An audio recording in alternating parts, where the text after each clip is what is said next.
لومڑی اور کوا۔ ایک دفعہ کا ذکر ہے کہ کسی جنگل میں ایک بھوکا کوا ادھر ادھر کھانے کی تلاش میں اڑ رہا تھا۔ سارا دن گزرنے کے بعد اس کو روٹی کا ایک ٹکڑا ملا۔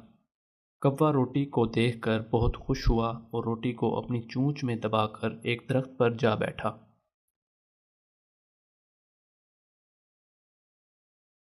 اسی وقت ایک لومڑی وہاں سے گزری۔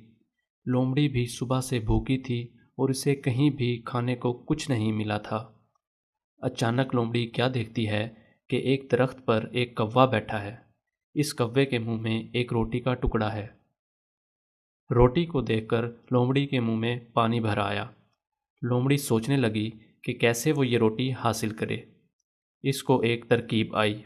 وہ کوے کی تعریف کرنے لگی، بھائی کوے، تم کتنے خوبصورت ہو، تمہارے پر کتنے خوبصورت ہیں، تمہاری آواز کتنی پیاری ہے، تمہارا گانا بہت میٹھا ہے، میرا دل تمہارا گانا سننے کو ترس رہا ہے، ذرا گانا سناؤ نا۔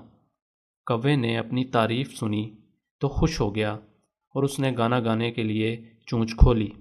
چونچ کھولتے ہی روٹی کا ٹکڑا نیچے زمین پر آ گرا۔ لومڑی نے فوراً ٹکڑا اٹھا لیا اور مزے سے کھانے لگی۔ کوا بیچارہ منہ دیکھتا رہ گیا۔ بچوں، اس کہانی سے ہمیں سبق ملتا ہے کہ ہمیں جھوٹی تعریف کا یقین نہیں کرنا چاہیے، کیونکہ اس کی وجہ سے اپنا ہی نقصان ہوتا ہے۔